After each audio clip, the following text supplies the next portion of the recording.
ప్రభుత్వం విధానం ఏమి ప్రొటెక్ట్ చేస్తున్నాం. నువ్వేమో పట్టుకొని ఎత్తుకొని ఇతరులు గుంజుకొస్తావు. ఉండని అన్నీ ఉంటాయి, అన్నీ ఉంటాయి, అన్నీ ఉంటాయి, పొల్యూషన్ ఉంటాయి. మరి ఎందుకు పట్టుకొస్తున్నావు అమ్మలు?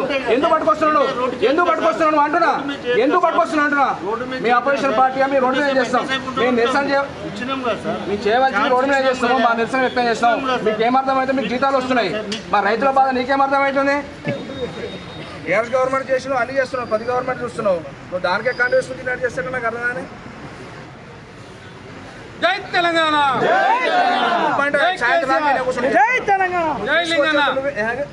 తీసుకొచ్చేవంతు నీదే, కంట్రోల్ తీసేయనవంతు నీదే, ప్లే కార్డ్ తీసేవంతు నీదే, అట్లా వస్తుంటే గేట్ దగ్గర పోవనవంతు నీదే. తమాషా ఏమో నాకు అర్థంగా ఎట్లా పడుతున్నా నీకు.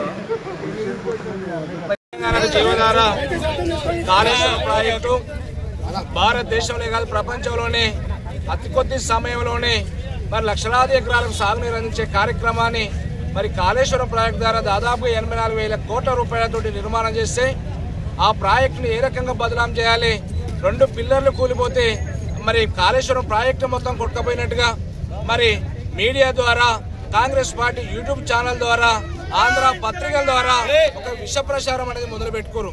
గత 2 సంవత్సరాల కాలంలో కాళేశ్వరం కేసీఆర్ తప్ప వాళ్ళు ఇచ్చిన 6 గ్యారెంటీలు కానీ 420 హామీలు కానీ ఏ ఒక్కడు కూడా ఆలోచన లేకుండా ఈరోజు మరి దుర్మార్గమైన ఆలోచనతోటి ఎప్పటిదాకా కేసీఆర్ గారిని తెలంగాణ ప్రజల ముందు నిలబెట్టాలన్న ప్రయత్నం ఇలా అడుగుతున్న కాళేశ్వరం ప్రాజెక్టు ద్వారా గత పోయిన సంవత్సరం గోదావరి జిల్లా నీళ్ళు వస్తుంటే కాళేశ్వరం ప్రాజెక్టు ద్వారా మరి వ్యవసాయ రంగం నీళ్ళు ఇచ్చింది.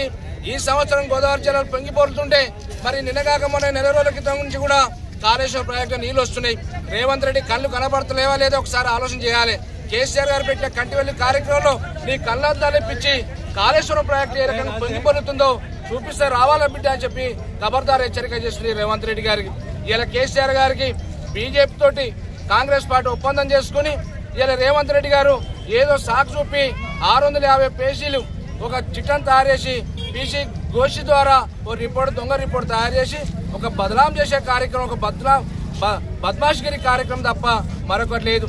నీకు చిత్తశుద్ధి ఉంటే నువ్వు 650 పేజీల రిపోర్ట్ తయారు చేసినావు, మరి ఎందుకు చర్చ పెట్టిన అసెంబ్లీలో?